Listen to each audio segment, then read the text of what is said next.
आप इन लोकसभा 2024 के इलेक्शंस में ये कम्युनल कास्ट पॉलिटिक्स का इस्तेमाल किस तरीके से देखते हैं और इसके क्या एग्जांपल्स हुए हैं? कम्युनल और कास्ट, ये दो लाइंस ऑफ पॉलिटिक्स को मैं अलहदा करके देखना चाहूँगा, क्योंकि कास्ट पॉलिटिक्स की जो बुनियाद है वो पॉलिटिक्स ऑफ सोशल जस्टिस में आती है। लेकिन जहाँ तक कम्युनल पॉलिटिक्स की बात आती है, कम्युनल पॉलिटिक्स पूरी तरह से जो हिंदुत्व पॉलिटिक्स खास तौर पे है वो एक इमेजिन्ड ग्रीवेंस पे बेस्ड है। एटलीस्ट मुसलमानों के बारे में बात करने के लिए हर पॉलिटिकल पार्टी एक अलग वोकैबुलरी इस्तेमाल करती है, चाहे वो अटैक में हो या फिर वो डिफेंस में हो। तो एक इनविजिबलाइजेशन ऑफ मुस्लिम्स हुआ है अपोजिशन की तरफ से, और वो काफ़ी हद तक एक बीजेपी का जो एक हेजिमोनिक पावर आ गया है हमारी पॉलिटी में, उसका नतीजा है कि जिस तरीके से आपका right wing BJP NDA alliance है वो आपकी सो कॉल्ड सेक्युलर पार्टीज को एंटी नेशनल कहता है, उसी तरीके से ये सेक्युलर पार्टीज भी मुस्लिम लेड पॉलिटिकल मूवमेंट्स को, इनको वो लोग बी टीम का एक लकब देते हैं। आप 20% वोट को जितना भी मुत्तहिद कर लें, जितना भी टैक्टिकली वोट करा रहे हो, रहेगा तो 20 ही ना फीसदी, वो बढ़ थोड़ी जाएगा। तो उनका फोकस होना चाहिए कि बाकी 80% में हमें कम वोट क्यों पड़ रहा है। सेक्युलर पार्टीज का आपने जिस रिप्रेजेंटेशन की बात करी, जिन मुसलमान वोटों को वो लोग अपना हक मान लेते हैं या उनको कंप्लेसेंटली अज्यूम कर लेते हैं कि उन्हीं के लिए वोट करेंगे, उनको वो लोग रिप्रेजेंटेशन नहीं देते हैं। मुस्लिम वोटर को लग रहा है कि वैसे भी अगर हारना ही है बीजेपी से, तो क्यों ना कम से कम एक जगह हम ऐसे बंदे को जिताएं जो अनअपोलोजेटिकली हमारी बात करता हो। यूएपीए जैसे कानून की तरफदारी ना करे, वो ऐसे कानून की मुखालिफत करे और हमारी आवाज़ रखे पार्लियामेंट में, जिस तरह सदुद्दीन ओवैसी रखते हैं। मान लीजिए ये इलेक्शंस में बीजेपी जीत जाती है या फिर हार भी जाती है, तो मुस्लिम्स को व्हाट आर दीज प्लेसेस और what are these forums that are available to them? नाउज़ के इस नए इंटरव्यू में आपका स्वागत है। इलेक्शन का बुखार अब अपने उरूज पर है। तकरीबन 2 फेजेस पूरे हो चुके हैं और आज भी हम लोग ये कोशिश कर रहे हैं कि हम लोग अपने इंटरव्यूज़ के द्वारा अपने एक्सप्लेनर्स के साथ समझ सकें कि एक्सप्लेनर्स हमारे इलेक्शंस को कितने अच्छे से समझा सकते हैं आप सब हमारे व्यूअर्स को। आज हमारे साथ एक ऐसी शख्सियत मौजूद हैं जिन्होंने लगातार पिछले कई सालों से इलेक्शंस के ऊपर अपनी रिपोर्टेज और अपने एनालिसिस से हम सबको नई बातें, नई इंसाइट्स दी हैं। हमारे साथ एक ऐसे जर्नलिस्ट मौजूद हैं जो पिछले 10 साल में अलग अलग मीडिया हाउसेस के साथ, जिसकी शुरुआत एनडीटीवी, राजस्थान पत्रिका और इंडिया टुडे से हुई थी, और पिछले 10 साल क्विंट में पॉलिटिकल एनालिस्ट के तौर पे उन्होंने इलेक्शंस को ग्राउंड से कवर करा है। So I welcome Aditya Menon for this नाउस इंटरव्यू। बहुत बहुत शुक्रिया सर हमारे पास आने के लिए। बहुत शुक्रिया मुझे बुलाने के लिए। हम लोग आज जब ये इलेक्शन का इंटरव्यू कर रहे हैं तो कई सारे मुद्दे हैं जो हम लोगों को डिस्कस करने हैं। किस तरीके की इलेक्शन कैंपेनिंग हो रही है, इलेक्टोरल लाइंस किस तरीके से बांटी जा रही हैं, पॉलिटिकल पार्टीज क्या टूल्स, क्या मीडिया मैसेजिंग यूज़ कर रहे हैं, और इसका क्या इम्पैक्ट होने वाला है इलेक्शंस पे, ख़ास तौर पे मुसलमानों के ऊपर और बाकी माइनॉरिटीज़ के ऊपर। तो मिस्टर मेनन, हम लोग ज़्यादा ना व्यूअर्स का और ना आपका वक्त ज़ाया करते हुए सवालों के ऊपर चलते हैं। मेरा पहला सवाल ये है कि लोकसभा के 2 फेजेस अब पूरे हो चुके हैं, 5 फेजेस और बाकी हैं, और इन 2 फेजेस में ही हमने बहुत ज़्यादा कम्युनलाइजेशन, बहुत ज़्यादा डिविसिव पॉलिटिक्स देखी है। और आज से पहले भी हिंदुस्तान में जब भी लोकसभा 11 स्टेट इलेक्शंस हुए हैं, उसमें कम्युनल लाइंस, कास्ट लाइंस और इन डिविजन्स का बहुत इस्तेमाल हुआ है। आप इन लोकसभा 2024 के इलेक्शंस में ये कम्युनल कास्ट पॉलिटिक्स का इस्तेमाल किस तरीके से देखते हैं और इसके क्या एग्जांपल्स हुए हैं? सबसे पहले तो मैं कम्युनल और कास्ट, ये दो लाइंस ऑफ पॉलिटिक्स को मैं अलहदा करके देखना चाहूँगा, क्योंकि कास्ट पॉलिटिक्स की जो बुनियाद है वो पॉलिटिक्स ऑफ सोशल जस्टिस में आती है, जो मेरे हिसाब से एक बहुत ही लेजिटिमेट ग्रीवेंस है। जो ओप्रेस्ड कास्ट्स हैं, अगर वो ज़्यादा नुमाइंदगी चाह रहे हैं सरकारी नौकरियों में, अगर वो ज़्यादा नुमाइंदगी चाह रहे हैं पॉलिटिकल स्फीयर में, पार्लियामेंट्री रिप्रेजेंटेशन में, तो इसमें कोई हर्ज नहीं है। कास्ट पॉलिटिक्स, चूँकि कास्ट ग्रीवेंस लेजिटिमेट है तो इसलिए कास्ट पॉलिटिक्स लेजिटिमेट है। ये मैं इस हद तक भी कहूँगा कि जो हम आजकल प्रोटेस्ट डोमिनेंट कास्ट के तरफ से देख रहे हैं, जैसे अभी राजपूतों की प्रोटेस्ट हुई, इससे पहले जाटों की प्रोटेस्ट होती आई है, कई उसके दौर हुए हैं जाटों के प्रोटेस्ट के। मराठास के एक बहुत बड़ा एजिटेशन महाराष्ट्र में हुआ है। इन प्रोटेस्ट को भी, हालांकि ये ओप्रेस्ड कास्ट नहीं है, लेकिन इन सभी कास्ट का असल में एग्रेरियन जो एक स्टैग्नेशन हुआ है हिंदुस्तान में, और सारी लैंडेड कास्ट हैं, ज़मीन से जुड़ी कास्ट है, एग्रेरियन स्टैग्नेशन से जुड़ा हुआ है। तो उस हिसाब से मैं इनके कास्ट पॉलिटिक्स को भी मैं गलत नहीं मानूंगा, क्योंकि इनकी ग्रीवेंस भी कहीं ना कहीं लेजिटिमेट है, भले ही ऑप्रेस कास्ट ना हो। लेकिन जहाँ तक कम्युनल पॉलिटिक्स की बात आती है, कम्युनल पॉलिटिक्स पूरी तरह से जो हिंदुत्व पॉलिटिक्स खास तौर पे है, वो एक इमेजिन्ड ग्रीवेंस पे बेस्ड है कि उनको किसी तरह से जो हिंदुत्व के लीडर्स हैं हिंदू कम्युनिटी में को ये बताने की कोशिश करते हैं कि किसी तरह से इस मुल्क में हिंदुओं पर जुल्म हुआ है पिछले 70 साल में, और एक सिविलाइजेशनल जुल्म हुआ है जब से मुस्लिम्स इंडियन सब कॉन्टिनेंट में आके बस गए हैं, तब से इन पर जुल्म होता गया। ये एक पूरा नैरेटिव क्रिएट किया गया है कि इन्वेडर्स आए हैं और उन्होंने आपकी औरतों का बलात्कार किया, आपका कत्लेआम किया, आपके रिसोर्सेज ले लिए हैं, और अभी भी घुसपैठियों के तौर पर ये आ रहे हैं और वो यही सब कर रहे हैं। प्रधानमंत्री का बयान मोटे तौर पर इसी एक नैरेटिव को आगे बढ़ाते हुआ है। तो ये पूरी तरह से एक फिक्टिशियस और इमेजिन्ड किस्म का एक नैरेटिव है। डेटा से कहीं ये साबित नहीं होता कि मुसलमानों को कोई ज़्यादा रिसोर्सेज या पूरी माइनॉरिटीज़ को कोई ज़्यादा रिसोर्सेज मिले हैं इस मुल्क पे। उल्टा अगर कोई भी डेवलपमेंट इंडिकेटर्स हम देखें उसमें मुसलमानों की पसमानदगी और पिछड़ापन काफ़ी ज़ाहिर है, और डेटा साबित करता है इस बात को। तो ये जो ग्रीवांस एक क्रिएट किया गया है हिंदुओं के बीच में कम्युनल पॉलिटिक्स के ज़रिए, ये कम्प्लीटली उस हिसाब से इलेजिटिमेट है।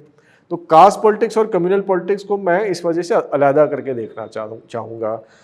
कई बार असल में जो भारतीय जनता पार्टी है, जब भी एक कास्ट ग्रीवेंसेस या इकोनॉमिक ग्रीवेंसेस और सामने आते हैं तो ये कम्युनल पॉलिटिक्स का पारा थोड़ा और बढ़ा देते हैं। ज़रूरी नहीं है कि एज ए डाइवर्जन बढ़ाइए, इनकी कोर आइडियोलॉजी है। अगर इन्हें डाइवर्जन ना भी करना हो तो भी वो यही पिच को लेकर आगे चलते रहेंगे। तो ये क्योंकि बीजेपी का एक कोर नेचर है, that is their USP when they are approaching the voter. Their USP is not economic growth. Their USP is not what they are offering farmers or the youth or anything. This is their USP. तो वो उस pitch पर batting करना चाहते हैं जहाँ पे उन्हें लगता है वो सबसे ज़्यादा मजबूत है। तो कास्ट और कम्युनल पॉलिटिक्स को मैं इस तरह से देखना चाहूँगा। और ऑपोजिशन की तरफ से जो कास्ट सेंसस और कास्ट पॉलिटिक्स को एक सॉर्ट ऑफ प्रमोशन दिया जा रहा है, they feel this is the antidote to communal politics. वो किस हद तक कामयाब होंगे हमें देखना होगा। मैं इस बात से बहुत इत्तेफाक रखता हूँ जो आपने बात करी कि कोई भी कास्ट पॉलिटिक्स जो हो रही है वो सोशल जस्टिस के टर्म्स में हो रही है और उनकी ग्रीवेंसेस लेजिटिमेट है। इस पॉइंट पे मैं आऊँगा आगे, क्योंकि कम्युनल पॉलिटिक्स में भी इस तरीके की बातें और इस तरीके का डिस्कोर्स आजकल आना शुरू हुआ है। उससे पहले मैं ये पूछना चाहूँगा आपसे कि जिस तरीके की कास्ट पॉलिटिक्स जो मैं लफ्ज़ इस्तेमाल कर रहा हूँ वो इस तरीके से कि एक कास्ट ब्लॉक को एक तरीके से टारगेट करना जो अलग अलग पॉलिटिकल पार्टीज कर रही हैं, क्या आपको लग रहा है वो जो टारगेटिंग थी पहले इंडिविजुअल कास्ट की, क्या उसको ब्रेक डाउन करके अब एक होमोजेनाइज टारगेटिंग करी जा रही है which is above caste and more communal, and is it working in the electoral sphere? I think ये गिव एंड टेक प्रोसेस है। दोनों साइड्स अपने तरफ से अपने तरह से इन कास्ट ग्रुप्स का एक जो ब्लॉक है, खास तौर पे जो अदर बैकवर्ड कास्ट जिन्हें कहा जाता है, जिनके अंदर एक एक्सट्रीमली बैकवर्ड कास्ट और मोस्ट बैकवर्ड कास्ट, ये सारी कास्ट आते हैं। असल में इस ढांचे की पूरी फाइट जो है वो इस ढांचे के लिए है। जो विपक्ष है वो ये कहना चाह रहा है कि आपकी नुमाइंदगी नहीं है पॉलिटिकल स्फीयर में, आपकी नुमाइंदगी सरकारी नौकरियों में कम है, इसलिए हम कास्ट सेंसस करेंगे और जितना आपका एज पर पॉपुलेशन हक बनता है हम आपको वो देंगे। ये इनका एक अपोजिशन का नैरेटिव है। बीजेपी का ये नैरेटिव है क्योंकि बीजेपी अब इस ओबीसी ईबीसी वाले ब्लॉक को काफ़ी हद तक अपने अंडर लाने में कामयाब हुई है। अगर पिछला इलेक्शन हम देखें तो OBC voting preference for BJP और upper caste voting preference for BJP में कोई बहुत ज़्यादा फर्क नहीं था। दलितों में बीजेपी काफ़ी पीछे थी, लेकिन ओबीसीज में बीजेपी और ओबीसी और अपर कास्ट में बीजेपी ऑलमोस्ट इक्वली आगे थी। उत्तर प्रदेश जैसे अगर हम राज्य में देखें तो उत्तर प्रदेश में भी अगर आप यादव बिरादरी को अलहदा रखें तो बाकी सारे ओबीसीज में बीजेपी को 60% से ऊपर वोट मिला है। और अगर उत्तर प्रदेश के बाहर भी हम देखें, अगर बिहार में भी यादव बिरादरी को हटाकर देखें तो फिर से बीजेपी और एनडीए के पूरे जो 2019 के इलेक्शन में पूरे एनडीए को 60% से ज़्यादा नॉन यादव ओबीसी वोट मिला है। और जहाँ पर कोई भी कंपीटिंग ओबीसी पार्टी नहीं है, जैसे हरियाणा हो गया, राजस्थान हो गया, गुजरात हो गया, वहाँ पे 65-70% भी वोट बीजेपी को ओबीसी कास्ट का हासिल हुआ है। तो ऑपोजिशन को लगता है कि हम कास्ट सेंसस और एनहेंस्ड रिजर्वेशन का वायदा करके हम इस ब्लॉक को बीजेपी के तरफ से अपनी तरफ खींच लेंगे, और बीजेपी को ही लगता है कि कम्युनलिज्म का हवाला देकर ये अपने अंदर वो इस पूरे ब्लॉक को होल्ड रख पाएंगे। एक नई बात हुई है यहाँ पर, जो कल जो इस हफ्ते हम लोग देख रहे थे, ANI में एक फर्जी किस्म का पोस्ट डाला गया कि कर्नाटक में हर मुस्लिम बिरादरी को ओबीसी रिजर्वेशन, ओबीसी कैटेगरी के अंडर रिजर्वेशन दिया गया, जो कि सरासर झूठ है। सैयद, पठान, शेख, तमाम जिनको अशरफ कहा जाता है उन्हें नहीं दिया गया है, लेकिन ऐसा इंप्रेशन दिया गया कि जो ओबीसी का कोटा है उसमें मुसलमानों को डिस्प्रपोर्शनेटली ज़्यादा मिल रहा है। There is no data to back this.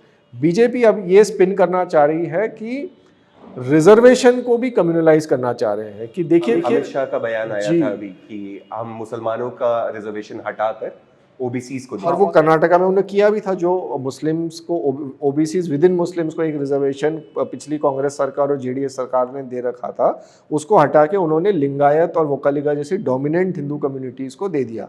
तो ये रिजर्वेशन को कम्युनलाइज करना एक नया फिनोमिनन है जो पिछले 2 साल से बीजेपी इस पे काम करने की कोशिश, कर्नाटका में नाकामयाब रहे। उन्हें ये लगता है कि अब इस इलेक्शन में ये अगर हम किसी तरह से साबित कर दें कि किसी तरह कि हम ये बात फैला दें कि ओबीसीओं के कोटे में मुसलमानों को ज़्यादा मिल रहा है, तो हो सकता है कि ये जो ओबीसी उस तरफ शिफ्ट हो रहे थे वो अभी बीजेपी की तरफ, बीजेपी के साथ बरकरार रहे हैं। तो बीजेपी की ये attempt, this communalisation of Kota's is a new thing I feel. शुक्रिया आपका ये बात हम सबको बताने के लिए। आपने अभी हम लोगों से जिक्र करा कि पिछले 2 साल में रिजर्वेशन जैसे मुद्दे को कम्युनलाइज करा जा रहा है राइट विंग के द्वारा, लेकिन उससे पहले भी हम लोग ये देखते हैं कि मुसलमानों को इलेक्शन कैंपेन में या इलेक्शन मैसेजिंग में हमेशा ऊपर रखा जाता है, पर अलग अलग तरीकों से। तो मेरा अगला सवाल ये है कि जो लफ्ज़ है मुसलमान या इस्लामोफोबिया, इस्लामोफोबिया तो खैर राइट विंग क्या ही बोलेंगे, बट एटलीस्ट मुसलमानों के बारे में बात करने के लिए हर पॉलिटिकल पार्टी एक अलग वोकैबुलरी इस्तेमाल करती है, चाहे वो अटैक में हो या फिर वो डिफेंस में हो। डिस्कशन के किसी भी तौर तरीके में मुसलमान लफ्ज़ को एक अलग तरीके से इस्तेमाल करा जाता है। वो रेटोरिक को आप किस तरीके से देखते हैं और आपको क्या लगता है कि वो इलेक्शंस को किस तरीके से इम्पैक्ट करता है? देखिए, बीजेपी अपना पूरा कैंपेन एक तरह से मुसलमानों के अराउंड ही एक फोकस कर रहे हैं।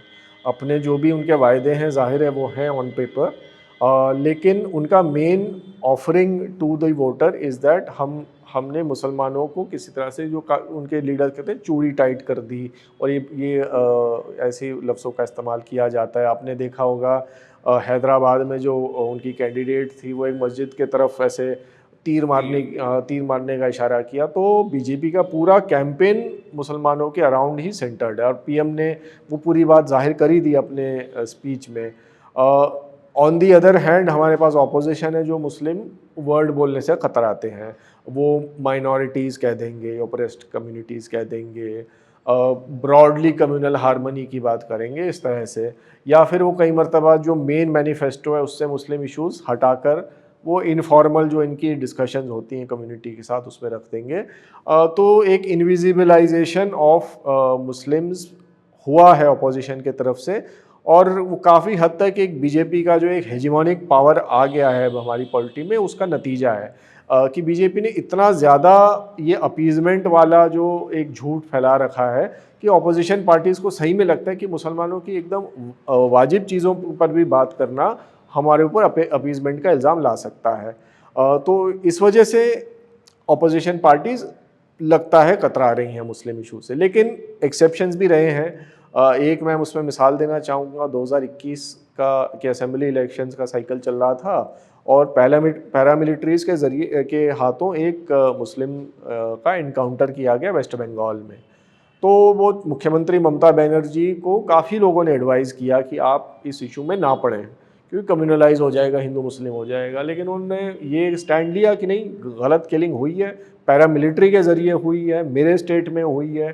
तो वो जाके पहुंच गई जो भी वहाँ पर मारे गए थे उनके घर पर। तो वो एक अच्छा जेस्चर था कि बीच इलेक्शन साइकिल में भी एक Muslim victim of a paramilitary atrocity के साथ उस स्टेट की मुख्यमंत्री खड़ी नहीं, उन्होंने उस मौके पे इनविजिबलाइज नहीं किया। जैसे कि हम बाकी कई इलेक्शनों में हमने देखा है कि जब शाहीन बाग का एजिटेशन चल रहा था तब के यहाँ के आम आदमी पार्टी बिल्कुल भी उस इशू से साइड होने की कोशिश कर रही थी। राजस्थान के एक इलेक्शन में कांग्रेस ने कोई बहुत ज़्यादा मुस्लिम इश्यूज़ को नहीं उठाया, जबकि वहाँ स्टेट में लिंचिंग्स हुए थे। मैं 18 के इलेक्शन की बात कर रहा हूँ। तो इस तरह से जब ममता बनर्जी ने स्टैंड लिया, या फिर पिछले कर्नाटका इलेक्शन में जो सिद्धरामैया और DK शिव कुमार ने एक आइडियोलॉजिकल पोजीशन ली कि नहीं, हम हिजाब बैन को हटाएंगे, उन्होंने इन एज मेनी वर्ड्स कह दिया कैंपेन के दौरान। तो ये एक अच्छे जेस्चर्स हैं अपोजिशन की तरफ से। लेकिन अनफॉर्चुनेटली जो अभी लोकसभा का इलेक्शन चल रहा है उसमें इस किस्म का एक क्लियर पोजीशन ऑन माइनॉरिटीज़ नहीं देखने को मिली हमें। आपने जो कंपैरिजंस करे अलग अलग स्टेट के लीडर्स से, अलग अलग पार्टी से, उससे ही मेरा अगला सवाल जुड़ता है। आपने अपने खुद एक एनालिसिस में ये बात डिस्कस करी थी कि अभी जो 5 रीसेंट स्टेट असेंबली इलेक्शंस हुए थे उनका लोकसभा पे कितना इम्पैक्ट पड़ेगा। तो आपको क्या लगता है कि अभी जो स्टेट इलेक्शंस हो चुके हैं पूरे, और उसमें चाहे आपका NDA का ब्लॉक हो या फिर अभी इंडिया के ब्लॉक की पार्टीज हो, उनकी जैसी भी परफॉर्मेंसेज रही थी, उन परफॉर्मेंसेस से कितना एनालिसिस आप लोकसभा का प्रिडिक्ट कर सकते हैं, या उससे कितना फर्क पड़ सकता है in the perception of the voter? आम तौर पर इन स्टेट्स के बारे में जो हमने ऑब्जर्व किया है कि जब भी बीजेपी ये वाले स्टेट लेवल पे निकालती है, वो नेशनल लेवल पर और ज़्यादा बड़े मार्जिन से उन्हीं स्टेट्स को निकालती है। ये राजस्थान को लेकर, मध्य प्रदेश को लेकर, छत्तीसगढ़ को लेकर एक रहा है ट्रैक रिकॉर्ड। एक उसमें बस एक्सेप्शन था 2009 का और 8-9 का इलेक्शन साइकिल। 2008 में बीजेपी ने इन ये सारे स्टेट्स जीते थे, लेकिन 9 के जब लोकसभा के चुनाव हुए तो मध्य प्रदेश में उनको थोड़ा नुकसान ज़रूर हुआ। तो ये ज़रूर होता है, जब भी कोई ये स्टेट वो जीतते हैं वो और ज़्यादा बड़े मार्जिन से सेंटर में जीत जाते हैं। राजस्थान भी जो भी पार्टी स्टेट लेवल पे जीतती है वो मार्जिन बढ़ा देती है, अनलेस कांग्रेस जीतती हो। जब कांग्रेस 9 में जीती थी तो उन्होंने बहुत नैरो मार्जिन से वो विधानसभा जीती, लेकिन लोकसभा बड़े मार्जिन से जीती। लेकिन अब 18 में जब कांग्रेस जीती, 19 में वो साफ हो गई। तो एक बीजेपी ने एक एक्सेप्शन बना दिया इन स्टेट्स को कि आप चाहे स्टेट लेवल पे जिस किसी को भी वोट करें, सेंटर में ये बीजेपी लीनिंग स्टेट्स हैं, मध्य प्रदेश, राजस्थान, छत्तीसगढ़। तो ये पैटर्न मेरा ख्याल है बरकरार रहेगा। बीजेपी इन स्टेट्स में विधानसभा की जीत के मुकाबले और बेहतर करेगी मेरे हिसाब से। तेलंगाना में भी मुझे लगता है सेम ही पैटर्न प्ले करेगा। कांग्रेस विधानसभा के मुकाबले अपना जो एक स्वीप है वो बढ़ा सकती है। मेरे हिसाब से ये पैटर्न रह सकता है। और जहाँ तक की बात वोटर्स को इन्फ्लुएंस करने की रही, एक बीजेपी की इनविंसिबिलिटी को लेकर इन इलेक्शन से एक मैसेजिंग गई, और जिस तरह से हमने देखा कि नीतीश कुमार और ये अपने जयंत चौधरी, इन्होंने जनवरी में अपने अलायंसेस बदल ली, तो कुछ हद तक उन पर ये स्टेट इलेक्शन के रिजल्ट्स प्ले कर रहे होंगे। अगर कांग्रेस फर्ज कीजिए एक हाथ स्टेट जीत जाती तो उन्हें वाकई एक हाथ स्टेट और जीत जाती, हिंदी हार्टलैंड की, तेलंगाना तो जीते, तो शायद इन पार्टियों को लगता कि चांस है अपोजिशन का। तो एक वो साइकोलॉजिकल इफेक्ट रहा है इन इलेक्शंस का। आपने बीजेपी की इनविंसिबिलिटी की बात करी थी। बहुत सारे पॉलिटिकल एनालिस्ट वो इनविंसिबिलिटी को मोदी फैक्टर से कोरिलेट करते हैं। इनफैक्ट कोरिलेट क्या, उन दोनों को साइनोनिमस मानते हैं, एक जैसा मानते हैं। इंडिया ब्लॉक जो आपका ऑपोजिशन का ब्लॉक है, वो उनकी एक बहुत बड़ी कमज़ोरी ये मानी जाती रही है कि उनके पास कोई PM फेस नहीं है, और इसके चलते उन्होंने एक पॉलिसी भी डिस्कस करी थी, 1 ईयर 1 PM पॉलिसी करके, जिसका फिर भी मतलब बीजेपी ने और मोदी, प्राइम मिनिस्टर मोदी ने इसका अटैक करने की कोशिश करी थी। तो अभी जो करंट प्राइम मिनिस्टर मोदी हैं, उनके against lack of a viable face कितना इम्पैक्ट करता है इस इनविंसिबिलिटी वाली मेथोस को, और आपको क्या लगता है कि ये ऑपोजिशन की जो कमजोरी है वो कितनी इस बार घातक हो सकती है इस लोकसभा इलेक्शंस में? तो सबसे पहले ये 1 ईयर 1 PM वाली बात ना, किसी ने सोर्स बेस्ड ये बात फैलाई थी, किसी ने स्टोरी करी, ये औपचारिक तौर पे इंडिया अलायंस के किसी पार्टनर ने बात नहीं करी है। तो वो मैं पहले ही कह देना चाहता हूँ। लेकिन जहाँ तक कि PM फेस का सवाल है, PM फेस ज़रूर एक बहुत बड़ा मुद्दा है, लेकिन बुनियादी मुद्दा ये है कि ये इलेक्शन लेवल प्लेइंग फील्ड नहीं है। जिस कस्म के फाइनेंशियल रिसोर्सेज बीजेपी के पास हैं, अपोजिशन के पास नहीं है। हमने इलेक्टोरल बॉन्ड्स में देखा, बीजेपी को अकेले उतने फंड्स मिले हैं, बाकी सारी अपोजिशन पार्टीज जिनमें pro BJP type parties BJD और टीडीपी वो सारे मिला भी दें तो भी बीजेपी को उन सारी पार्टियों से ज़्यादा पैसे मिले हैं। Put everyone else put together is still less than BJP. और ये सिर्फ इलेक्टोरल बॉन्ड्स हैं जिनकी बारे में हमें पता है। जो अनअकाउंटेड फंडिंग में बीजेपी को और कितना ज़्यादा मिल रहा है बाकी पार्टियों के मुकाबले, इसके बारे में हमें नहीं पता। तो ये एक बात होगी। दूसरा है इंस्टीट्यूशंस। अब इंस्टीट्यूशन सारे बीजेपी के कब्जे में है। इलेक्शन कमीशन के ऊपर काफ़ी सवाल उठाए गए उनके अनबायस्डनेस पे। IT, ED, economic offences wing, CBI, इन सबों पे इल्ज़ाम लगा है कि ये अपोजिशन लीडर्स को टारगेट करते हैं और जैसे ही वो लीडर बीजेपी में शामिल हो जाते हैं वो केसेस वो सारे रफा दफा हो जाते हैं या they start going slow on these cases. So एक लेवल प्लेइंग फील्ड इन चीज़ों से ज़रूर हार्म होता है इलेक्शंस का। तीसरी बात जो वो है कि बीजेपी का, because they have more resources and they are एक आर्डर बेस्ड पार्टी, उनका ऑर्गेनाइजेशनल डेप्थ जो है वो बाकी पार्टियों के मुकाबले कहीं ज़्यादा है। इलेक्शन कमीशन ने, मैंने हिमाचल के चुनाव में नोटिस करा था कि उन्होंने नंबर ऑफ बूथ्स काफ़ी बढ़ा दिए हैं, तो दूर दराज के इलाकों में भी अब बूथ हो गए, जो अपने आप में अच्छी बात है।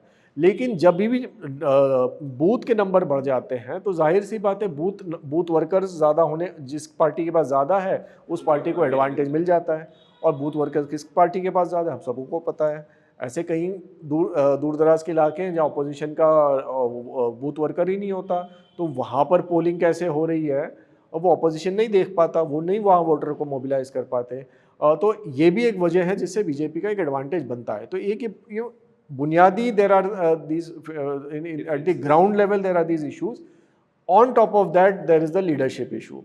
Obviously if the opposition had declared a PM candidate, कम से कम लोगों को पता चलता कि हाँ ये मोदी बनाम खड़गे हैं या मोदी बनाम केजरीवाल है या राहुल हैं, ममता बनर्जी हैं, तो कम से कम एक कंपैरिजन के लिए होता। वो नहीं है तो जाहिर सी बात है बीजेपी को एक मौका मिल जाता है, देयर इज़ नो अल्टरनेटिव बोलने का कि मोदी नहीं तो कौन। तो वो एक कमज़ोरी रही है ऑपोजिशन की, लेकिन बुनियादी कमज़ोरियाँ और हैं, वो कहीं ज़्यादा इंपॉर्टेंट है मेरी राय में। आपने कई सारी बुनियादी कमजोरियों की बात करी, जिसको मैं अपने हिसाब से दो बेसिक मुद्दों में बांट सकता हूँ। एक तो फाइनेंशियल कमजोरी है और दूसरी इनकी ऑर्गेनाइजेशनल कमजोरी है। तो इन दोनों पे ही मुझे मतलब कुछ सवाल हैं। पहला तो ये कि जो फाइनेंशियल कमजोरी है आपके इंडिया ब्लॉक की, वो प्रोपोर्शनेट जो एडवांटेज आया है बीजेपी को, उसमें कई सारे स्कैंडल्स इन्वॉल्व थे। इलेक्टोरल बॉन्ड अपने आप में एक स्कैंडल होना चाहिए था। उसके अलावा बहुत सारे और भी फाइनेंशियल स्कैंडल्स थे जो 2014 से पहले एक बहुत बड़ा मुद्दा हुआ करते थे इलेक्शंस में। इस बार के इलेक्शंस में और इससे पिछले इलेक्शंस में भी, लोकसभा में 2019 में भी, फाइनेंशियल स्कैंडल्स इलेक्शन मुद्दा नहीं बन पाए। दूसरी जो कमजोरी थी वो ऑर्गेनाइजेशनल कमजोरी थी। ऑर्गेनाइजेशनल कमजोरी में भी जिस तरीके से इंस्टीट्यूशंस को वीकन करा जा रहा है, जैसे आपने नाम लिया ईडी का, इनकम टैक्स डिपार्टमेंट का, सीबीआई का, या फिर जिस तरीके से हॉर्स ट्रेडिंग को मतलब आम कर दिया गया है, जिसमें पहले लोग क्रिटिसाइज करते थे उसमें लोग आजकल चाणक्य बोल रहे हैं। इन दोनों ही मुद्दों का ऑपोजिशन ना तो फायदा उठा पा रहा है और ना ही ये नेशनल इमेजिनेशन में एक बहुत बड़े इलेक्टोरल मुद्दे बन पा रहे हैं। आपको क्या लगता है कि ये क्यों नहीं हो पा रहा है? देखिए, ऑपोजिशन चाहे तो उन्होंने ये ऑपोजिशन ने स्टेट लेवल में ये किया है। जैसे हमने कर्नाटक के चुनाव में पिछले साल देखा, ये जो 40% सरकारा वाला जो स्लोगन ऑपोजिशन ने दिया था, कांग्रेस ने दिया था, उससे बीजेपी को खासा नुकसान हुआ और जो उनके चीफ मिनिस्टर की पॉपुलैरिटी काफ़ी कम हो गई। पे सीएम जो उन्होंने क्यूआर कोड लिखा और उसमें ये उनके सीएम की फ़ोटो थी। तो स्टेट लेवल में ऑपोजिशन ने ये सक्सेसफुली किया है, लेकिन दिक्कत ये है कि सेंट्रल लेवल में पीएम मोदी की पॉपुलैरिटी वाकई में इस तरह से, और जो ब्रांडिंग है, मीडिया का कंट्रोल है, वो इतना वन साइडेड है कि ये बात फैलाना कि टॉप लेवल्स ऑफ गवर्नमेंट की तरफ से करप्शन हुआ है, ये कोई मानने को तैयार नहीं है। जबकि मनमोहन सिंह भी क्या आप ये कहेंगे कि मानने को तैयार नहीं है, या आई एम सॉरी मैं आपको बीच में टोक रहा हूँ, या फिर ये भी हो सकता है कि लोगों को फर्क ही नहीं पड़ रहा इस बात से? लेकिन मीडिया का इसमें बहुत ख़राब रोल रहा है। मीडिया नेगेटिव खबरें नहीं छापते हैं सरकार के बारे में। टीवी मीडिया ख़ास तौर पे Hindi and English TV media और ज़्यादा इस मामले में नोटोरियस हैं। सरकार को घेरने का काम वो नहीं करते हैं। इलेक्टोरल बॉन्ड्स भी एक मुद्दा है जो मीडिया अगर ढंग से उछालती तो उसका असर पड़ सकता था, सरकार की जवाबदेही हो सकती थी, लेकिन हुई नहीं। क्योंकि इलेक्टोरल बॉन्ड समझाना भी मुश्किल है, it's not a easy issue to explain to the public.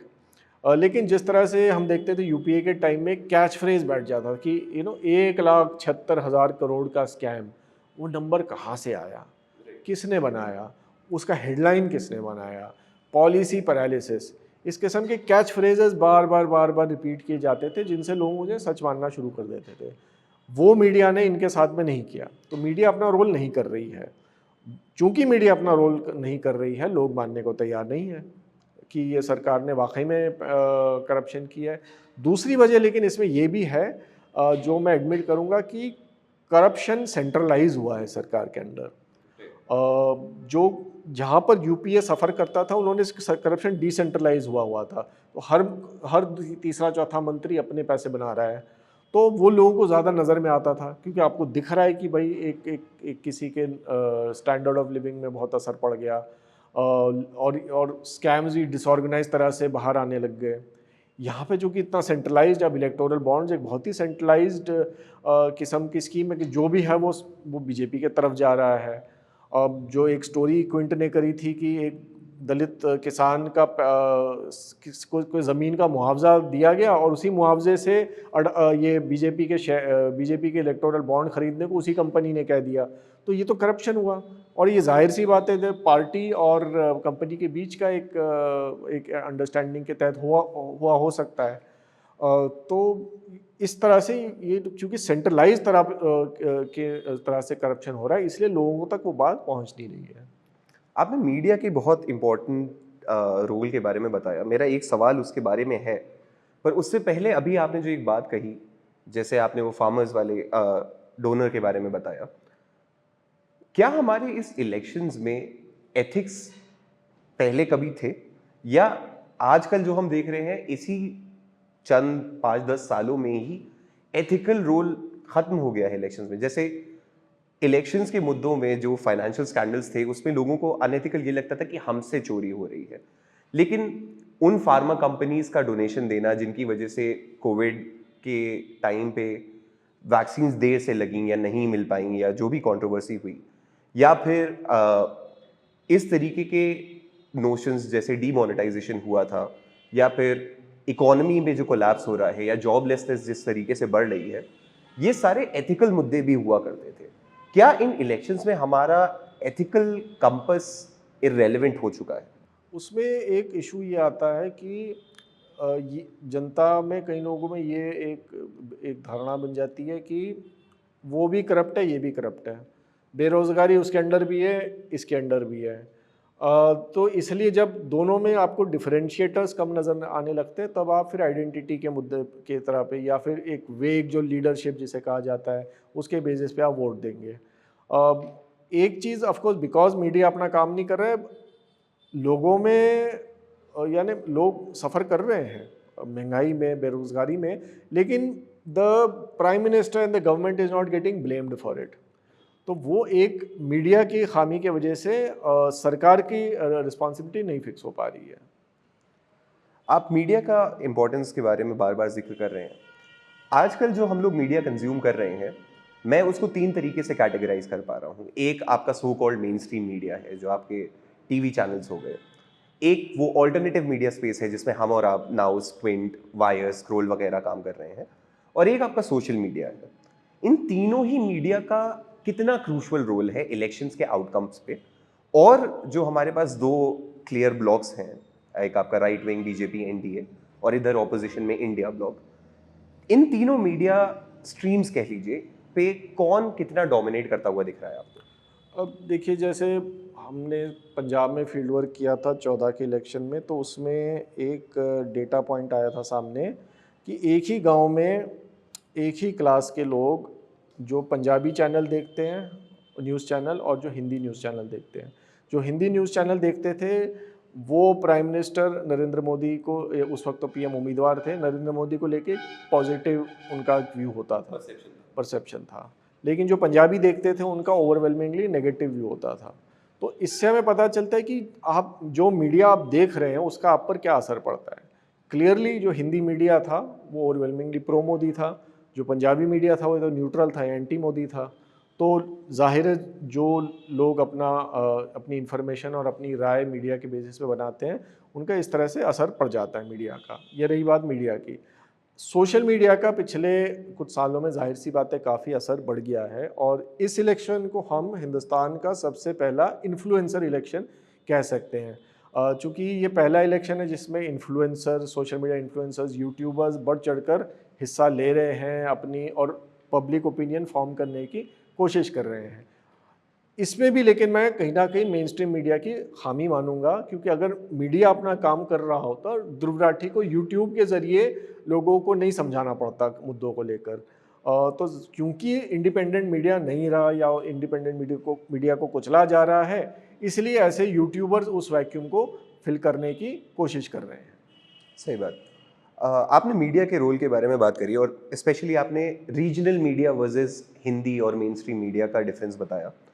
इसी से मेरा एक अगला सवाल आता है। इससे पहले भी जब हम डिस्कस कर रहे थे तो आपने कर्नाटक और तेलंगाना के एग्जाम्पल्स दिए थे कि कैसे वहाँ पे ऑपोजिशन अच्छे से काउंटर कर पा रहा था या प्रो बीजेपी सेंटिमेंट उतना अच्छे से प्रोपगेट नहीं हो पा रहा था। इन लोकसभा इलेक्शंस में जो एक नॉर्थ वर्सेस साउथ डिवाइड को हम लोग अक्सर डिस्कस करते हैं, वो डिवाइड आप इस इलेक्शंस में कैसे देख रहे हैं? कितना प्रोपगेट कर पाई है बीजेपी इनटू द साउथ, और नॉर्थ में कांग्रेस या इंडिया अलायंस कितना डिफेंड कर पा रहा है अपने आप को? असल में नॉर्थ और साउथ में फ़र्क मेरे हिसाब से इसलिए भी पड़ता है कि आपकी कल्चरल एलीट किस तरफ है। अगर हम पश्चिम बंगाल देखें, कर्नाटका देखें, तेलंगाना, आंध्र प्रदेश, केरला, तमिलनाडु, यहाँ तक कि इवन महाराष्ट्र देखें, there is a pro Hindutva cultural elite, but there is also an anti Hindutva cultural elite. At least एक ये फाइट वहाँ के एलिट्स दे रहे हैं इन स्टेट्स में। लेकिन जैसे ही हम हिंदी स्टेट्स में आते हैं, हमें ऑलमोस्ट कल्चरल स्फीयर में कोई पुशबैक टू हिंदुत्व नज़र नहीं आता। गुजरात में मैं देख चुका हूँ, मेरी पैदाइश वहाँ की है, किस तरह से गुजरात के जो कल्चरल स्फीयर, कल्चरल एलिट्स हैं, ओपिनियन मेकर्स हैं, उन्होंने पूरी तरह से आइडियोलॉजिकल सरेंडर कर दिया हिंदुत्व के सामने। वही चीज़ हम हिंदी स्टेट्स में भी अभी देख रहे हैं। हार्डली कहीं हमें लगते, कभी एक लखनऊ में हमें नज़र आते हैं रूपरेखा वर्मा, जो वो पैम्फलेट लेकर बांट रही होती, प्रोफेसर रूपरेखा वर्मा पैम्फलेट्स लेकर लोगों को काउंटर करने, बट ऐसे लोग बहुत एक्सेप्शनल है हिंदी स्टेट्स में। ये कर्नाटका में, आंध्रा में, ऐसे स्टेट्स में बहुत कॉमन है। कर्नाटका में तो बाकायदा एक मूवमेंट निकली थी स्टेट इलेक्शन से पहले, जो नो वोट टू बीजेपी और नो वोट टू फाशिज्म का एक कैंपेन चला रहे थे। इस किस्म का पुशबैक हम नॉर्थ में नहीं देख रहे हैं, पंजाब में देख रहे हैं। बट चूंकि अगेन पंजाब एक लिंग्विस्टिक माइनॉरिटी स्टेट है और एक रिलीजियस माइनॉरिटी डोमिनेटेड स्टेट भी है, तो इसलिए पंजाब भी एक एक्सेप्शन है। बट हिंदी पट्टी में हम ये बिल्कुल नहीं देख पा रहे हैं। अब मैं मतलब सवालों को थोड़ा सा माइनॉरिटी और मुसलमान स्पेसिफिक ले जाना चाहूँगा, ख़ास तौर से जिस चीज़ से हम लोगों ने ये इंटरव्यू शुरू करा था। आपने ये बताया था कि कास्ट पॉलिटिक्स को हम लोगों को इसलिए पॉजिटिव मानना चाहिए क्योंकि वो लेजिटिमेट ग्रीवेंसेस की बात करते हैं, अपनी सही वो मांग कर रहे होते हैं। हम लोग इलेक्शंस में आमतौर पे देखते आए हैं कि जिस तरीके से आपका right wing BJP NDA alliance है, वो आपकी सो कॉल्ड सेक्युलर पार्टीज़ को एंटी नेशनल कहता है, उसी तरीके से ये सेक्युलर पार्टीज भी मुस्लिम लेड पॉलिटिकल मूवमेंट्स को, चाहे वो AIMIM हुआ या AIUDF हुआ, इनको वो लोग बी टीम का एक लक़ब देते हैं, क्योंकि उनको लगता है कि ये वोट कटर्स हैं या ये लोग पॉलिटिकली रेलेवेंट नहीं हैं। बट यही पॉलिटिकल पार्टीज होती हैं जो मुसलमानों के जो लेजिटिमेट ग्रीवेंसेस हैं उनको चाहे अपने इलेक्शन कैंपेन में या अपनी पॉलिटिकल मैसेजिंग में मेन स्ट्रीम कर पाती हैं। चाहे वो बाबरी मस्जिद का मसला हुआ, चाहे वो आपका पर्सनल लॉस का मसला हुआ, चाहे वो पसमानदा मुसलमानों के लिए ही आर्टिकल 341 वाला या फिर 1950 प्रेसिडेंशियल ऑर्डर वाला मसला हुआ। ये सारे मसलहत को यही पॉलिटिकल पार्टीज इलेक्शंस के मुद्दे बनाने की कोशिश करती हैं। इस कोशिश को और इनको जिस तरीके की ब्रांडिंग या जिस तरीके की नेगेटिव पब्लिसिटी दी जाती है, इधर वाया द राइट विंग और via the so called secular parties, आप कैसे देखते हैं और इस सब का इम्पैक्ट क्या होता है इलेक्शंस पे? ये आई थिंक जो secular so called secular parties हैं उनकी एक शॉर्ट साइटेडनेस और एक वीकनेस है कि वो इस बात पे ज़्यादा तवज्जो दे रहे हैं कि AIMIM या AIUDF उनके मुस्लिम वोट्स को कट कर रहे हैं अकॉर्डिंग टू देम। असल में उनका पूरा फोकस इस बात पे होना चाहिए, ये नहीं कि मुसलमान कहाँ जा रहे हैं, उनका फोकस इस बात पे होना चाहिए कि हिंदू वोटर कहाँ जा रहा है उनका। आप 20% वोट को जितना भी मुत्तहिद कर लें, जितना भी टैक्टिकली वोट करा रहे, वो रहेगा तो 20 ही ना फीसदी, वो बढ़ थोड़ी जाएगा। तो उनका फोकस होना चाहिए कि बाकी 80% में हमें कम वोट क्यों पड़ रहा है। वो उस बात पे फोकस नहीं कर रहे, उन्हें लग रहा है कि हमारा ये 20% कहीं ना जाए, क्योंकि ये हमारा इस पे कोई पता नहीं क्या कोई एंसेस्ट्रल हक है या जो भी है। लेकिन जो सियासत की पहले की होती थी 90s और अर्ली 2000s की सियासत, कि आप मुस्लिम्स का 15% ले लीजिए, एक कास्ट ग्रुप को अपने तरफ कर लीजिए, 25 से 30% आपका इकट्ठा हो जाएगा और आप जीत जाएंगे इलेक्शन। अब ऐसा नहीं होता। बीजेपी ने जहाँ पे 50% आपका हिंदू वोटर बीजेपी ने इकट्ठा कर लिया, नेशनल लेवल पे कर दिया। एनडीए को 2019 में CSDS के डेटा के तहत तकरीबन 50% हिंदू वोट पड़ा है। और अगर आप नॉर्थ के स्टेट्स देखें तो 60%, 65%, 55% एक उस लेवल पे बीजेपी को हिंदू वोट पड़ा है। तो जब आप बीजेपी उस लेवल में हिंदू वोट हासिल कर रही है, आप करते रहिए 20% को इकट्ठा, आपको कुछ फ़ायदा नहीं होने वाला। तो they should instead be reflecting how to woo part of that 50% back to us. Muslim voter की एक ट्रैक रिकॉर्ड रहा है। आप एक बल्कि बड़ा इंटरेस्टिंग लगता है, एक फिल्म थी राजनीति करके, उसमें नाना पाटेकर और अर्जुन रामपाल को ये मशवरा देते कि तुम खुद को मजबूत करो, मुसलमान अपने आप आपकी तरफ आएगा। तो ये खुद को मजबूत करें, अपने आप मुस्लिम वोटर आएगा आपकी तरफ। वो खुद को मजबूत नहीं कर पा रहे, इसलिए मुस्लिम वोटर को लग रहा है कि वैसे भी अगर हारना ही है बीजेपी से, तो क्यों ना कम से कम एक जगह हम ऐसे बंदे को जिताएं जो अनअपोलोजेटिकली हमारी बात करता हो। UAPA जैसे कानून की तरफदारी ना करे, वो ऐसे कानून की मुखालिफत करे और हमारी आवाज़ रखे पार्लियामेंट में, जिस तरह असदुद्दीन ओवैसी रखते हैं। तो एक हाथ सीट में जाहिर सी बात है वो एक्सपेरिमेंट करेंगे, और जो अच्छी बात है करना भी चाहिए। सेकुलर पार्टी पर भी चेक रखना चाहिए, और उसके लिए AIMIM एक बहुत अच्छा जरिया है। सेक्युलर पार्टीज का आपने जिस रिप्रेजेंटेशन की बात करी, जिन मुसलमान वोटों को वो लोग अपना हक मान लेते हैं या उनको कंप्लेसेंटली अज्यूम कर लेते हैं कि उन्हीं के लिए वोट करेंगे, उनको वो लोग रिप्रेजेंटेशन नहीं देते हैं। हमने देखा कि कांग्रेस ने जो अपने कैंडिडेट्स की लिस्ट निकाली थी उसमें सिर्फ 13 कैंडिडेट शायद मुसलमान हैं। तो आपको क्या लगता है, as a strategy is this useful और would this backfire? As in the strategy of them giving less representation? क्या आपको लगता है क्या ये स्ट्रैटेजिक था इंडिया अलायंस का सिर्फ 13 मुसलमान को MP की सीट्स पे देना? और अगर ये स्ट्रैटेजिक था तो आपको क्या लगता है क्या ये कामयाब होगा या नहीं होगा? एक ऑफकोर्स एक प्रैक्टिकल रियलिटी है कि मुस्लिम कैंडिडेट देते ही बहुत सारे हिंदू वोटर एलियनेट हो जाते हैं नेशनल इलेक्शन में। स्टेट इलेक्शन में फिर भी हमने काफ़ी पॉजिटिव केसेस देखे हैं। 18 के छत्तीसगढ़ इलेक्शन में कवर्धा सीट में 15-20% मुस्लिम आबादी है, फिर भी मोहम्मद अकबर कांग्रेस के जीत जाते हैं वहाँ पे वेव में। राजस्थान में ऐसी तमाम सीटें हैं जहाँ पे मुस्लिम उम्मीदवार ऐसी सीटों में जीतते हैं जहाँ 30% मुस्लिम आबादी होती है, 25% होती है। तो स्टेट इलेक्शन में फिर भी हो जाता है। सेंट्रल इलेक्शन में प्रॉब्लम ये है कि हर सीट में एक आइडियोलॉजिकल बैटल चल रही होती है। दूसरा प्रॉब्लम ये है कि ऐसी सीटें जहाँ मुसलमान 50% से ज़्यादा हों, वैसी सीटें बहुत कम हैं। आपकी रामपुर की सीट होगी, किशनगंज की सीट होगी, बंगाल में 2-3 सीटें हो गई, जम्मू कश्मीर में हो गई सीटें, असम में मेरे ख्याल है 3 सीटें हैं और केरला में 2 सीटें हैं। मिला जुला कर सिर्फ यही सीटें हैं और हैदराबाद की सीट जहाँ मुस्लिम्स 50% से ज़्यादा है। तो इसलिए इन सीटों के बाहर किसी मुस्लिम को टिकट देना थोड़ा सा प्रॉब्लमेटिक हो जाता है इन पार्टीज़ के लिए। प्रैक्टिकल रियलिटी है ये, मैं ये नहीं कह रहा ये अच्छी स्ट्रैटेजी है, पर ये एक प्रैक्टिकल रियलिटी है। और बीजेपी जाहिर सी बात है जहाँ मुस्लिम उम्मीदवार होता है सामने वो कम्युनलाइज तो करेंगे। और तो ये this is where those party stand. लेकिन अगर हम देखें मेरे ख्याल वेस्ट बंगाल में कांग्रेस ने, टीएमसी ने, दोनों ने ठीक ठाक तादाद में टिकटें दी हैं मुस्लिम्स को। लेकिन हिंदी हार्टलैंड में जाहिर सी बात है काफ़ी कम हो गया है वो। समाजवादी पार्टी भी जैसे मुरादाबाद की सीट थी, मुस्लिम सिटिंग एमपी का टिकट काट के उन्होंने एक हिंदू उम्मीदवार को वहाँ टिकट दिया है। तो ये एक सेकुलर पार्टी की खामी इस इलेक्शन में ज़रूर रही है। आपने सेक्युलर पार्टीज़ की खामियों की बात करी।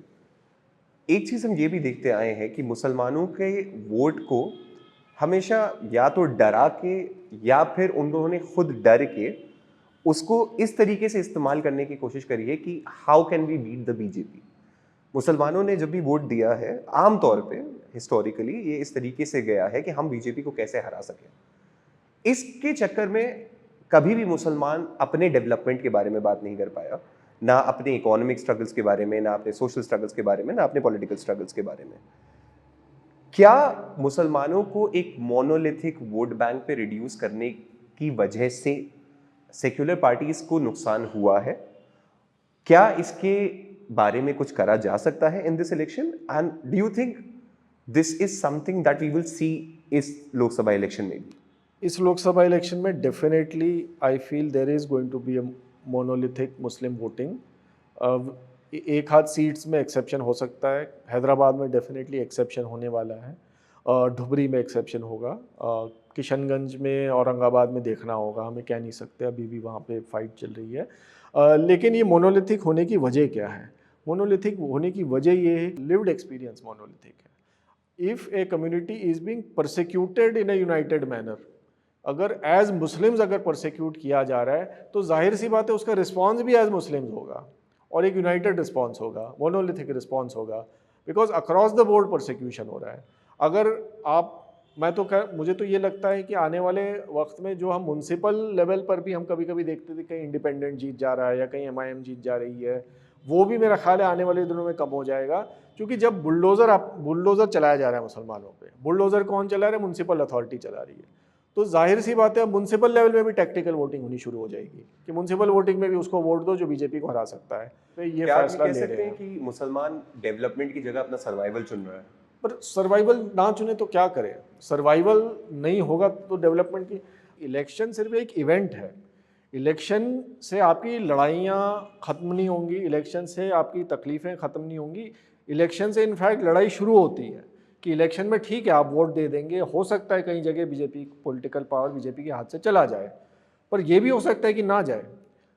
असली तैयारी हमें एट ए सोसाइटल लेवल हमें करनी है कि किस तरह से जो एक ये राइट विंग मार्च चल रहा है, जो आपको हर लेवल पे टारगेट किया जा रहा है, लाइवलीहुड के लेवल पे, यानी आइडेंटिटी के लेवल पे, रिलीजियस प्रैक्टिस के लेवल पे, पॉलिटिक्स के लेवल पे, हर लेवल पे जो टारगेट किया जा रहा है उसको हर लेवल पे उसका सामना कैसे किया जाए। तो ये तो बहुत बड़ी लड़ाई है। ये तो इनफैक्ट अगर इस इलेक्शन बीजेपी हार भी जाए ये लड़ाई नहीं कहीं जाने वाली, क्योंकि बीजेपी एक डोमिनेंट फोर्स तो रहेगी, हिंदुत्व एक डोमिनेंट आइडियोलॉजिकल फोर्स रहेगा। तो इस लड़ाई को कैसे लड़ा जाए उस पर पूरा फोकस होना चाहिए। तो आपको क्या लगता है कि मान लीजिए ये इलेक्शंस में बीजेपी जीत जाती है या फिर हार भी जाती है, तो मुसलमानों को कौन कौन से फ्रंट्स पे किस तरीके से नॉन इलेक्टोरल पॉलिटिक्स से अपने बारे में काम करना चाहिए या अपने लिए लड़ाई करनी चाहिए? व्हाट आर दीज प्लेसेस और what are these forums that are available to them? See, एक बहुत बड़ा मसला ये हो रहा है कि मुस्लिम कैपिटल का एक बहुत बड़ा हिस्सा डैमेज की भरपाई करने में चला जाता है। बुलडोज़र में घर चले गए, बेल करानी है, किसी को गलत मुकदमे में अरेस्ट कर लिया, लिंचिंग हो गई किसी की, लिंचिंग की उस फैमिली को सपोर्ट करना है, लोगों के घर छीन लिए गए, कहीं पे फसाद हो गया, लोग बेघर हो गए, उनको सेटल करना है। तो डेवलपमेंट के लिए, बिल्ड करने के लिए कई बार मुसलमानों के पास कैपिटल नहीं बचता, क्योंकि बस इमीडिएट इमरजेंसीज को डील करने में ही काफ़ी बड़ा एक चंग मुस्लिम कैपिटल का चला जाता है। और एक तो ये आज़ाद हिंदुस्तान की एक ये हकीकत रही है कि वॉट एवर इट इज़, जो भी हुआ है वो कम्युनिटी को अपने खुद के बलबूते पे करना पड़ा है। तो एक तो ऑफकोर्स ये सारे जो भी इस किस्म के और हमले और इस किस्म के और इमरजेंसीज आएंगी, उन सब से डील करने के लिए कम्युनिटी लेवल पे तैयार होना पड़ेगा। दूसरी बात, अब जाहिर सी बात है, तालीम का मामला हुआ, लाइवलीहुड बचाने का मामला हुआ। कई ऐसे यानी मुस्लिम्स पे हमले होते हैं जो हमें पता भी नहीं चलता। मेरठ में स्क्रैप मार्केट बंद कर दी गई। स्क्रैप मार्केट में 90% लोग जो इन्वॉल्व हैं मुस्लिम्स हैं। एनजीटी के ज़रिए चमड़ी के कारखाने वहाँ पे कानपुर में बंद कर दिए गए। उसमें कौन इन्वॉल्व है? सबसे ज़्यादा मुस्लिम्स इन्वॉल्व है। मथुरा के कुछ वार्ड्स को वेजिटेरियन कर दिया गया। किसकी रेस्टोरेंट्स और मीट की दुकानें बंद हुई? मुसलमानों की बंद हुई। बड़े मीट चेन्स और रेस्टोरेंट्स पर कोई असर नहीं पड़ा। तो मुस्लिम लाइवलीहुड पर सेकुलर लॉज को भी यूज़ करके हमला किया जाता है। तो उससे कैसे डील किया जाए? ऑल्टरनेटिव लाइवलीहुड कैसे दिए जाए लोगों को? अगर किसी को दूसरी जगह सेटल करना हो, वो कैसे किया जाए? जो मुस्लिम तंजीमें हैं, उनके रिसोर्सेज, उनके नेटवर्क्स को स्ट्रेटेजिकली कैसे यूज़ किया जाए?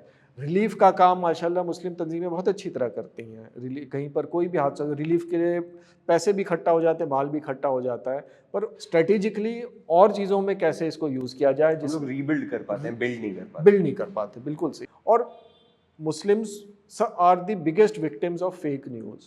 Muslims are the biggest victims of fake propaganda run through channels, through movies. क्या मुस्लिम्स अपने चैनल्स बना नहीं सकते? क्या कुछ रिसोर्सेज जो कम्युनिटी के हैं वो मुस्लिम इश्यूज़ ओरिएंटेड चैनल या मुस्लिम इशू ओरिएंटेड मीडिया प्लेटफॉर्म बनाने में नहीं लगाए जा सकते? तो सोसाइटल लेवल में हमें ये सारी मुस्लिम थिंक टैंक क्यों नहीं किया जा सकता, जिसमें कुछ इन इश्यूज़ को लेकर रिसर्च किया जा सके, एक ऑथेंटिक फैक्ट फाइंडिंग। अब सच्चर कमेटी रिपोर्ट का डेटा जो है बहुत अच्छा डेटा है, कॉम्प्रिहेंसिव रिपोर्ट है, लेकिन 18 साल पहले रिपोर्ट रिलीज़ हुई थी, तो डेटा असल में तकरीबन 20 साल पुराना है अब वो। तो तब और अब में तो बहुत हालात बदल गए हैं। तो वो क्या हम नई स्टडी नहीं कर सकते the status of Indian Muslims पे? तो ये तमाम हैं फील्ड जिनमें रिसोर्सेज डालने पड़ेंगे, both in terms of human resources and in terms of financial resources. Unfortunate बात ये कि ये पूरा इस चीज़ का जो पूरा बर्डन है वो खुद मुस्लिम्स पे आ रहा है। हेट क्राइम कौन ट्रैक कर रहा है? खुद मुसलमान जर्नलिस्ट ट्रैक कर रहे हैं। और ये डॉक्यूमेंटेशन की प्रोसेस भी कौन कर रहे हैं? मुस्लिम्स खुद कर रहे हैं।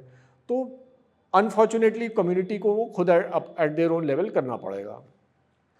तो ये बिल्ड और रीबिल्ड का जहाँ तक मसला है, like we are trying our best in our own capacity कि हम लोग भी कुछ बिल्ड कर सकें इन टर्म्स ऑफ मीडिया और थिंक टैंक। पर जैसा कि आपने बोला, ये एक लंबी लड़ाई है, ये आगे भी चलती रहेगी। इंटरव्यू काफ़ी लंबा हो चुका है। एक फाइनल सवाल है मेरा जो आजकल बड़ा रिसेंटली उठ रहा है। हिंदुस्तान टाइम्स में अभी एक रीसेंट आर्टिकल आया था about the tactical silence of Muslims. तो सवाल ये है कि जिस तरीके की हम लोग इस्लामोफोबिक स्पीचेस लगातार सुन रहे हैं, प्राइम मिनिस्टर हम लोगों को स्टेज पे घुसपैठिया और कई सारे और खिताब दे रहे हैं, इस पे कई तरीके के रिएक्शंस लोगों को लगता है कि अप्रोप्रिएट है। एक तबका है जो मानता है कि बीजेपी इसको डाइवर्जन की तरह इस्तेमाल कर रही है, तो इसके बारे में क्रिटिसिज्म नहीं देना चाहिए because that gives it traction. दूसरा ओपिनियन ये है कि इसको जितना फियर्सली हो सके क्रिटिसाइज करना चाहिए because that is the ethical in the right thing to do. और तीसरा ये है कि ये बीजेपी का कोर कॉन्सेप्ट है कि उनको पोलराइज अगर वो नहीं करेंगे, चाहे डेवलपमेंट हो चाहे ना हो, वो इसी तरीके से बात करेंगे, तो इसको क्रिटिसाइज करने के बजाय इसका counter developmental talks, economical studies, इन सब से देना चाहिए। ये तीन तरीके के जो रिस्पॉन्सेज सजेस्ट हो रहे हैं, उसमें आपको क्या लगता है एज अ न्यूट्रल जर्नलिस्ट और as a member of the Muslim community हम लोग किस तरीके से रिएक्ट कर सकते हैं? मेरे ख्याल है सबसे पहले तो हमें ये समझना होगा कि ये जो लड़ाई है, मुस्लिम्स इस लड़ाई के विक्टिम ज़रूर हैं, लेकिन असली लड़ाई जो है वो हिंदू कम्युनिटी के अंदर है। हिंदूज़ को रिफ्लेक्ट करना चाहिए कि आप अपनी कम्युनिटी का क्या वजूद चाहते हैं, आप अपनी कम्युनिटी की क्या आइडेंटिटी चाहते हैं। क्या हिंदू ये चाहते हैं कि what is being Hindu, does being Hindu mean everything that is anti Muslim is equal to Hindu, और is there a positive meaning to being Hindu? Is it being Hindu, does it mean agreeing with what Mr. Modi is saying? ये Hindu community को reflect करना है कि आपकी identity एक दूसरी community की आइडेंटिटी के खिलाफ क्रिएट की जा रही है। क्या आपको अपनी कम्युनिटी की इस किस्म की नेगेटिव आइडेंटिटी चाहिए, या आप चाहते हैं कि आपकी कम्युनिटी की एक पॉजिटिव आइडेंटिटी हो? ये उन्हें सोचना है, ये हमें नहीं सोचना। अब उनके इस इंटरनल चर्न में हम क्या कर सकते हैं? जाहिर सी बात है, हम सबको एक बात हमेशा अपने जहन में रखनी है कि हम एक माइनॉरिटी हैं, हम अक़लियत हैं, और जब कोई भी कम्युनिटी एक अक़लियत होती है, माइनॉरिटी होती है, हम अपनी कम्युनिटी के हर वक्त पे हर मुसलमान अपनी कम्युनिटी का एक एम्बेसडर होता है। आप बुरा करेंगे तो पूरी कम्युनिटी के ऊपर आएगा। एक नेहा हिरेमत का कत्ल किसी मुसलमान ने एलिजेडली कर दिया, सारी कम्युनिटी को कटघरे में खड़ा कर दिया गया है। हम चाहे ना चाहे ये होगा हमारे साथ। तो हमारा किरदार ऐसा हम रखें, जाहिर सी बातें, पब्लिक इंटरेक्शन ऐसे रखें कि जिससे सामने वाले को हमें देखकर ये लगे कि हाँ, अगर मुसलमान ऐसे होते तो अच्छे होते। मेरा जन्म हिंदू फैमिली में हुआ था, मेरी पैदाइश एज ए हिंदू है, लेकिन मुझे अपने बचपन में इतने अच्छे मुसलमान दोस्त मिले, मुझे लगा कि हाँ यार, मुस्लिम ऐसे हैं तो हम भी मुस्लिम बन सकते हैं। इन्होंने इतना अच्छा किरदार मेरे दोस्तों ने पेश किया मेरे सामने, उनसे मुतासिर होकर मैं बना मुसलमान। तो हम भी इस तरह से किरदार अपना पेश करें, लेकिन जो हक़ की बात है, जो गलत है वो गलत है, हमें उसको इन एज मेनी वर्ड्स बोलना ही है। हम उनका ईगो अपीज़ करना, making them feel better about themselves and feel that आपकी कम्युनिटी में कोई मसला नहीं है, कुछ लोग ख़राब है, नहीं, कम्युनिटी में है problem. Radicalisation among Hindus is a problem, बाकायदा पूरी की पूरी फैमिलीज़ में प्रॉब्लम है कई बार। लेकिन जो कई बार ऐसे जो वेल मीनिंग हिंदूज़ हैं, वो even though Muslims are the oppressed community, well meaning Hindus are by far the most lonely community in the country, because वो कई बार अपनी फैमिलियों में उनकी बातचीत नहीं हो रही है। उन लोगों को हमारे सपोर्ट की ज़रूरत है, इमोशनल सपोर्ट की ज़रूरत है। वो एलियनेटेड है अपनी फैमिली से, वो यानी या दोस्ती का हाथ ऐसे लोगों की तरफ बढ़ाया जाए। तो जो ये इंटरनल एक push and pull within the Hindu community है, उसमें I think we should be little cognisant कि हम सबों को कटघरे में ना खड़ा करें। देखें कि कौन है जो हमारे ख़िलाफ़ है और कौन है जो हमारी तरफ हमदर्दी रखते हैं, तो उन्हें आइडेंटिफाई करें, उनसे एंगेज करें। एक मतलब डाइग्रेस करते हुए सवाल कि जो वेल मीनिंग हिंदूज़ भी हैं, क्या उनका ये वेल मीनिंग सजेशन की strategic silence might be better in particular during the elections के वक्त अगर हम स्पीच के बारे में बात ना करें, क्योंकि ये बीजेपी का डाइवर्जन का मुद्दा है, चाहे भले ही उनकी नीयत अच्छी हो, क्या आपको लगता है कि खामोश रहना बेहतर है इलेक्टोरली, मतलब एथिक्स और हम लोगों की जो जिम्मेदारियां हैं उसके अलावा भी, क्या खामोश रहना इलेक्टोरली बेटर है या नहीं? वो कल को एक दाढ़ी टोपी वाले की फ़ोटो दिखाकर या बुरखे वाले बहुत सारे लोग वोट दे रहे हैं वो दिखाकर पोलराइज कर लेंगे, तो खामोश रहना ऑप्शन नहीं है। जाहिर है we can keep our language measured कि एंड ज़्यादा एग्रेसिव ना हो, बट खामोश रहना भी कोई ऑप्शन नहीं है। तो बहुत बहुत शुक्रिया Sumairan for this interview. This was very enlightening. हम सब लोगों ने कई ऐसी चीज़ें सीखी और जिनके बारे में बात करी जो अब तक शायद इस डिस्कोर्स में नहीं हो पाया था, और उम्मीद करते हैं कि आगे भी आप नाउस पे आते रहेंगे और हम लोग इसी तरीके से आगे और भी टॉपिक्स पर डिस्कस कर पाएंगे। बहुत बहुत शुक्रिया मुझे बुलाने के लिए।